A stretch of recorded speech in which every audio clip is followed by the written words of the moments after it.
Ce que vous avez fait en deuxième mi-temps là, est-ce que c'était compliqué? Non. On était tellement mal parti en première mi-temps. Dès les 6 premières minutes, l'Allemagne avait déjà mis l'occasion. Clairement là, sur ce match-là, on peut remercier Maignan parce que le nombre d'arrêts qu'il a fait aujourd'hui, j'imagine même pas. Sans oublier l'aide monumentale d'Adeyemi aujourd'hui. Comment on peut être nul à chier comme ça devant les cages? Le plus fou, c'est que c'était lui le plus dangereux de l'Allemagne. Sa vitesse, il réussissait à faire mal à la défense de l'équipe de France. Mais quand il arrive devant les cages, j'ai comme l'impression que ses pieds là, voilà, c'est pas bien coordonné. Dites-vous tellement on était dominé. L'Allemagne en première mi-temps, ils avaient fait 10 tirs au total et ils ont cadré seulement 2 tirs. L'équipe de France, nous, on a tiré seulement 3 fois au cage et on a marqué un but grâce au but de Kylian Mbappé en première mi-temps. C'est d'ailleurs grâce à ce but-là que l'Allemagne en deuxième mi-temps, ils ont complètement lâché la défense. Et qu'ils ont commencé à se découvrir, c'est là l'équipe de France a repris le dessus. On arrive à se créer des occasions de plus en plus. Et ils avaient un Ter Stegen qui nous rendait pas la tâche facile. Lui là, c'est pas le Ter Stegen du FC Barcelone, c'est pas pareil du tout. Il a sorti tellement de gros arrêts aujourd'hui, j'étais choqué. Malheureusement pour lui, Kylian Mbappé encore une fois sur une belle occasion, il fait la passe à Olysée. Olysée qui venait de rentrer en jeu. Et un but. Et d'ailleurs en parlant d'Olysée, chapeau aux joueurs qui sont rentrés en jeu. Parce que Désiré Doué, Olysée, je les ai trouvés vraiment très bons. Et au niveau de la défense de l'équipe de France, s'il y a bien quelqu'un qui m'a impressionné aujourd'hui, c'est cet homme-là, les amis, Malo Gusto. Franchement,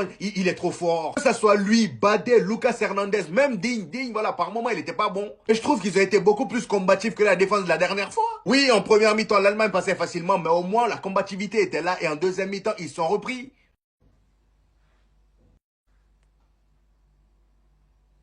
Est-ce qu'on peut parler du cinéma de Didier Deschamps quand Cherki a raté cette occasion? Ça veut tout dire pour moi. C'est toi qui l'as saboté, Deschamps. Quand tu lui mets sur les ailes Marcus Thuram, Kolo Muani, même si j'ai tout le respect pour ces deux joueurs, je dis pas que c'est des mauvais joueurs, je dis juste que c'est pas leur poste. Et quand tu lui mets Mbappé, que tu sais qu'il va souvent décrocher pour l'empêcher de briller, tu l'as tout simplement saboté ce soir. Tu l'as, enfin, cet après-midi, tu l'as saboté. Tu savais qu'il allait pas briller. Tu le savais quand tu mets Marcus Thuram sur le côté, Randal Kolo Muani sur le côté. Et tu sais que Mbappé, il décroche souvent. Ça veut dire que pour moi, tu ne lui as pas donné les consignes de rester à son poste. Tu ne lui as pas donné les consignes de prendre la profondeur. Tu as saboté son match. Tu sais que Cherki, il a besoin d'espace, il a besoin d'être au centre, au cœur. Tu sais qu'il a besoin de toucher beaucoup de ballons. Tu le sais. Mais quand tu mets des joueurs comme ça autour de lui, pas à leur poste, tu mets des ailiers numéro 9, des 9 ailiers, on ne comprend plus rien. Ben forcément, des joueurs comme Cherki, ils ne peuvent pas briller. Tout ça, tu étais au courant, tu savais qu'il avait besoin de purs ailiers comme Désiré Doué ou comme Olysée pour créer de l'espace, pour qu'il soit libéré, en fait, qu'il soit libre de trouver les bonnes passes. Mais ça, tu savais. Et tu t'en foutais, en fait, tu t'en fous. Mais j'ai l'impression que toi, comme tu étais un numéro 6 rugueux, t'aimes pas les joueurs un peu créatifs, un peu comme Zidane. Oh, pardon. Mais en tout cas, tout ce que je sais, c'est que ce match-là, certes, Cherki n'a pas fait un excellent match, mais il n'a pas été aidé par Deschamps. Vraiment pas. L'homme, c'est bizarre, l'égoïste, l'homme qui pense qu'à ses stats, l'homme qui pense qu'à marquer. Voilà, il se retrouve seul face à Ter Stegen. Il a l'occasion de mettre un doublé. Qu'est-ce qu'il fait? Il voit Olysée et il joue pour le jeu. Il fait la passe. Olysée qui marque. Voilà, mais comme d'habitude, on va préférer que regarder les gestes ratés d'Mbappé. Oui, le fait qu'il décroche un peu trop de sa position de numéro 9 en équipe de France, et ça c'est vrai, on peut lui reprocher, mais on va pas regarder le positif. À un but d'égaler Thierry Henry à seulement 26 ans. 50 buts avec les Bleus. Un but, une passe décisive. Combien d'occasions qui s'est créé, qu'il a manqué. Voilà. Mais non, on va juste retenir le fait que, il a fait une mauvaise passe ou deux mauvaises passes en une première mi-temps. Le fait que parfois, il rentre un peu trop dans la zone de Ryan Cherki. Et ça, c'est vrai. Je ne dis pas le contraire. Si c'est pas lui, c'est qui? Thuram, il a pas fait un mauvais match. Mais c'était pas non plus flamboyant. Kolo Muani de l'autre côté, pareil. Cherki aussi, je pense que justement l'association des deux, c'est un peu compliqué en équipe de France parce que Mbappé, il décroche trop. Il empêche Cherki vraiment de rayonner à 100%. Mais si c'était pas lui, c'était qui? Tout simplement, respectez Mbappé s'il vous plaît. Voilà, arrêtez de voir que le négatif. Voyez le positif un peu. Voilà comment on répond aux critiques. Mbappé qui rate, mais Mbappé qui plante juste après. France-Allemagne 0-0. Mbappé qui avait raté l'immanquable sur une contre-attaque parce qu'il avait mal pris ce ballon de Kolo Muani. Et juste avant la mi-temps, il y a ce ballon de Tchouaméni. Tchouaméni qui veut centrer, il avait pris l'information. Il sait à qui l'a donné. Le ballon qui arrive dans la boîte, regardez le positionnement d'Mbappé. Mbappé qui s'apprête à recevoir la balle. Il contrôle la balle du gauche, le contrôle est très bon. Dans la foulée, Mbappé, il crochette son vis-à-vis. Il se met en position de frappe. Face à lui, il y a le fameux Ter Stegen. Mbappé qui enchaîne rapidement, qui arme sa frappe. La frappe, elle part très bien entre les deux joueurs. Et Ter Stegen ne peut rien faire à part rater sa parade et la pousser dans les cages. But de Mbappé, ça fait 1-0 pour la France. On se fait manger. Mais qu'est-ce que c'est bon de climatiser l'Allemagne. Et voilà comment on fait taire les critiques. C'est toujours dans la tête. Et il lui suffit d'une occasion. Une seule occasion pour rappeler à tout le monde pourquoi c'est le meilleur buteur au monde cette saison. Mbappé qui vient de marquer son 50e but avec l'équipe de France. Mbappé n'est plus qu'à un but de Thierry Henry. Mbappé vient de marquer son 45e but de la saison. 45 et 10 passes D. Je rappelle, il reste la Coupe du Monde des clubs. Mbappé va sûrement faire une saison à 50 buts. Mais c'est toujours pas suffisant selon certains. Depuis le temps qu'on dit Kylian joue avec tes qualités, il joue enfin avec ses qualités. Voilà. Les qualités de Kylian, hein, c'est la vitesse. C'est un supersonique. Vitesse et précision. Lorsqu'il décide de démarrer à l'arrêt, il y a très peu de joueurs qui peuvent l'attraper. Quand il décide de partir en profondeur, il y a aussi très peu de joueurs qui peuvent le rattraper. Et aujourd'hui, on a enfin revu ça. Malgré le fait qu'en première mi-temps, au début, il veut faire le playmaker, tout ça. Il vient, il dézone, il est au milieu de terrain. Non. Tu nous arrêtes tout ça. Fin de première mi-temps, il décide d'enfin être dans la phase de réparation. Et une fois qu'il contrôle, on a vu ce qu'il fait, hein, Kimmich, au démarrage. Hein. Quand il est à l'arrêt, qu'il décide de démarrer, il y a très peu de joueurs qui peuvent l'attraper. Jouer avec tes qualités, ça donne un but. En deuxième mi-temps, même s'il n'aura pas tout fait bien, il aura été une menace dans la profondeur, comme Adeyemi de l'autre côté. Enfin revu prendre la profondeur, j'avais l'impression qu'il en avait marre de courir à un moment donné dans sa carrière. Il voulait baser tout son jeu sur ses qualités techniques. Or qu'on sait très bien que c'est pas sa qualité première. On l'a vu reprendre des profondeurs, être une menace. Parce que lorsqu'il décide de se mettre au niveau de la ligne des derniers défenseurs, les derniers défenseurs, ils doivent être à l'affût. Parce que dans leur dos, il y a un frérot, c'est un supersonique. On l'a vu plusieurs fois en prendre, même si c'est pas parfait. Ce qu'il a fait sur la finalité, on voit même qu'il est moins habitué à prendre des profondeurs et à être tranchant. Au final, juste le fait qu'il ait décidé de le faire, on a vu une énorme différence. C'est clairement montré utile. On le voit faire la passe D à Olysée, même si c'est sur une erreur. On l'a vu faire sa fameuse reprise de volée, une touche de balle, il maîtrise si bien. Malheureusement, Ter Stegen va l'arrêter. Et Kylian, hein, c'est comme ça qu'on veut te voir jouer. Voilà. Même si c'était pas parfait, mais au moins, c'est efficace. Et ça gêne pas le jeu.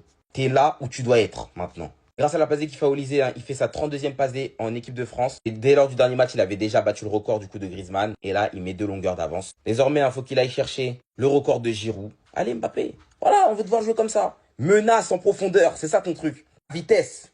On a tous vu la réaction de Deschamps. Il a fait exprès. Quand tu vois ça, je peux pas penser autre chose. Parce qu'on a tous vu aujourd'hui la réaction de Deschamps sur la performance de Cherki. Sans en abuser, hein. Regardez dans quel état il s'est mis. Je vais finir par penser qu'il a eu le seum que lors du match aller, ça a donné raison à Cherki. Parce que pour l'aligner aujourd'hui, aux côtés de Marcus Thuram et Colomani Ailier, qui n'a clairement pas pu profiter aux joueurs, et le sortir à la 68e en mode il a fait un match de merde, alors que t'as littéralement la possibilité d'aligner ce trio milieu offensif, et pour le coup jouer un vrai football, parce que franchement, ça va 2 minutes. Les frappes sans vitamine, l'individualisme par certains moments, les actions offensives, les contres malmenés en supériorité numérique, qui sont super mal gérés. Je vais vraiment finir par croire que ce sélectionneur ne veut pas qu'on pratique notre football. Quand est-ce qu'il va comprendre que le talent figure littéralement devant nous? T'as ces 3 cracks. C'est pourtant pas compliqué. C'est absolument, sur le papier, faire censé tourner la tête de toutes les sélections contre lesquelles on joue. Mais on a toujours des... Je souffre déjà avec le Real Madrid, heureusement que Xabi Alonso est là. Maintenant, je souffre avec l'équipe de France. Parce qu'on ne peut pas jouer un beau football avec ses entraîneurs, c'est pas possible. Qu'est-ce qu'on a fait pour mériter ça? Capitaine, un leader, qu'est-ce qu'on lui demande? Donc vous allez encore trouver quelque chose à dire? Kylian Mbappé qui après une longue course se retrouve littéralement seul à seul contre le gardien, va favoriser la passe à son coéquipier entrant Olysée, qui se retrouve littéralement seul devant les cages pour venir buter. Ça vous suffit toujours pas qu'après la passe incroyable d'Aurélien Tchouaméni, Kylian Mbappé qui donne un excellent contrôle ce ballon en pleine surface adverse, il va venir chercher sa position favorite pour marquer. Après un excellent travail sur son vis-à-vis, vient clôturer Ter Stegen. Tout en accordant bien évidemment aussi un excellent crédit à la passe de Tchouaméni. Ça sera jamais assez pour vous. L'un des meilleurs joueurs lors du match aller, le meilleur joueur aujourd'hui lors du match retour. Il essaye de combler les lacunes de ses coéquipiers, il essaye de faire jouer ses coéquipiers malgré qu'il n'est pas censé faire ça. Ça l'a mis aujourd'hui à côté de Colomani Ailier et Marcus Thuram Ailier. Malgré ça, il essaie de porter l'équipe comme il peut, devenant quand même, bien évidemment, à ce qui paraît, il pense qu'à lui. Le meilleur buteur de l'histoire de Bleu, il l'était depuis un moment, mais aujourd'hui, il confirme sa 32e passe. Et littéralement à un but de rattraper Thierry Henry. Inscrivant pour cette saison au final 45 buts, 11 passes décisives. Mais ça sera jamais assez pour vous, malgré tout ce qu'il essaie de faire. Malgré que cette sélection, malgré que ces journalistes de ce pays continuent jour et nuit à essayer de l'incendier, de cracher sur lui, de le ridiculiser. Alors qu'il est le joueur phare de cette nation. Les gars, vous avez vu le même match que moi. Est-ce qu'au final, et c'est la probabilité que je me fais dans ma tête, le problème, c'est pas les supporters du FC Barcelone qui sont toxiques envers lui, qui ne le laissent pas le temps. Parce que le match qu'il a réalisé aujourd'hui, ben, il est très bon.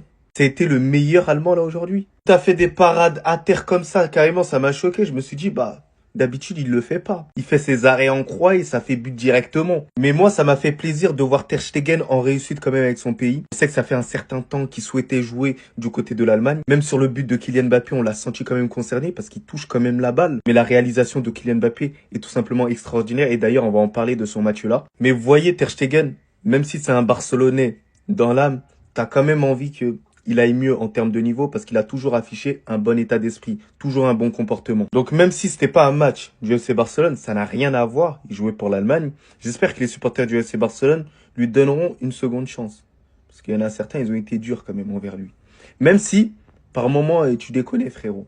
Mais super match, voilà, j'ai rien à dire. Quand c'est bon, il faut le dire. Quand c'est pas bon, il faut le dire tout simplement. On n'est pas des démons, on n'est pas des diables. En bien ça, toi?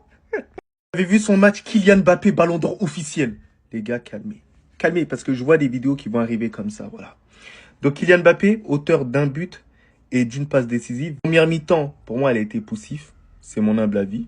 Uniquement ça. La deuxième période, elle est beaucoup plus intéressante. Elle est incroyable. Pourquoi? Parce que Kylian Mbappé, bordel de merde, il joue avec ses qualités. Et lorsqu'il joue avec ses qualités, on peut le considérer, même pas le considérer, il est dangereux dans cet aspect-là de profondeur. C'est tout ce qu'on lui demande. Magnifique but dans sa position, vous connaissez, dans le bien, dans le bueno. Il donne l'avantage à l'équipe de France, 1-0. Comme certains le disent, Kylian Mbappé, c'est un putain d'égoïste. Donc dans ce cas-là, il va faire le face-à-face avec le gardien, il va frapper. En fait, non.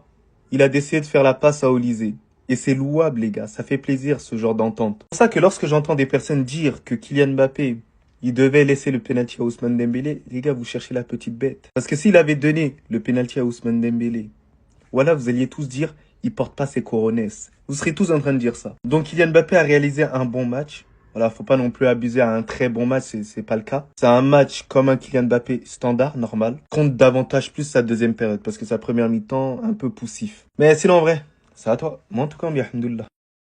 Victoire 2-0 de l'équipe de France. Au tout début, je me suis dit, faut qu'on change de maillot. Le coq est beaucoup trop lourd. Parce que oui, en première mi-temps, les Allemands nous ont dominés. J'ai commencé à douter. Je me suis posé les questions. Je me suis dit, mais wesh, il se passe quoi, wesh? Ils ont pris trop de madessous, ils ont pris trop de trucs. Mais au final, ça s'est rattrapé par la suite. Et merci, quelle deuxième période intéressante. C'est pas non plus un truc de ouf. Faut pas abuser non plus, hein. Parce qu'on a raté énormément d'occasions. Parce qu'on aurait pu tuer les Allemands en deuxième période, même s'ils auraient pu nous tuer aussi en première mi-temps. Ça n'en fait aucun doute. Mais fier surtout de Kylian Mbappé, les gars. Kylian Mbappé qui met quand même un but et une passe décisive là aujourd'hui. C'est le monsieur d'aujourd'hui. C'est l'homme du match. Voilà, que vous le vouliez ou non. Et surtout, les gars, il a joué avec ses qualités.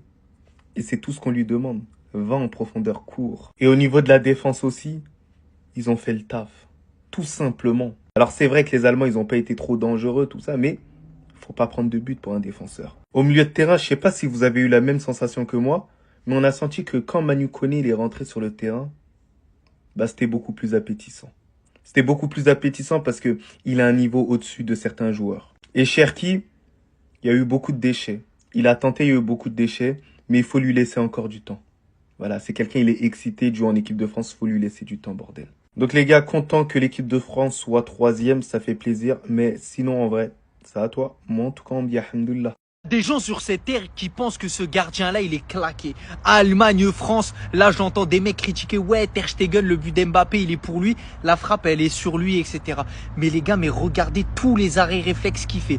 La frappe de Thuram, la demi-volée d'Mbappé, je crois qu'il y a au moins 3 gardiens sur 10 peut-être qui l'ont, maximum. Mais sans vous mentir, hein, Ter Stegen au Barça, moi franchement, je leur souhaite vraiment qu'ils continuent avec un niveau comme ça parce que la saison prochaine, ça promet de ouf. Et franchement, quand on prend du recul sur les gardiens allemands, je me dis qu'il n'y a pas une seule nation à ce poste-là qui est meilleure qu'eux. En fait, même sur le banc, ils ont Neubel, ils ont Oliver Baumann, tout ça, mais ils peuvent en avoir encore plus. C'est ça en fait la dinguerie. Et il y a tellement de choix qui peuvent se blesser eux trois. Il y aura, c'est pas le problème. Il y aura toujours un gardien qui fera en fait l'affaire en sélection nationale, ça c'est sûr. En tout cas, Ter Stegen, personnellement, j'ai toujours cru en lui et surtout la saison prochaine, que ce soit avec l'Allemagne ou avec le Barça, vous allez vous rendre compte que c'est meilleur que Chesney et surtout Peña, hein, parce que je vous jure que ce mec-là, son prime, c'est vraiment quelqu'un.